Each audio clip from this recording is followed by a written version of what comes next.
வீரன் சின்னமலையின் 219வது நினைவு தினத்தை முன்னிட்டு அதிமுக பொதுச் செயலாளர் எடப்பாடி பழனிசாமி அவரது திருவுருவப் படத்திற்கு மலர் தூவி மரியாதை செலுத்தி வருகிறார். அந்த காட்சிகளை பார்த்து வருகிறோம். சுதந்திர போராட்ட வீரர் தியாகி வீரன் சின்னமலையின் 219வது தினத்தை முன்னிட்டு அரசு சார்பில் மரியாதை செலுத்தப்பட்டு வருகின்றனர்.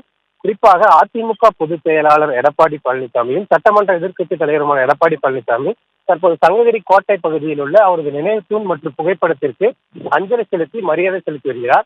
குறிப்பாக அதே போன்று அதனைத் தொடர்ந்து ஈரோடு பள்ளிப்பாளையம் பிரிவு ரோட்டில் உள்ள அவரது உருவ சிலைக்கு மரியாதை செலுத்தியுள்ளார். குறிப்பாக இப்படத்தில் வைக்கப்பட்டுள்ள பூத்தூவி மரியாதை செலுத்திய அவர் அவருடன் முன்னாள் அமைச்சர் தங்கமணி, சரோஜா மற்றும் சட்டமன்ற உறுப்பினர்கள் ஏற்காடு சட்டமன்ற உறுப்பினர் சித்ரா, ஓமலூர் சட்டமன்ற உறுப்பினர் மணி மற்றும் உள்ளிட்ட கட்சி நிர்வாகிகள் உடன் இருந்தனர்.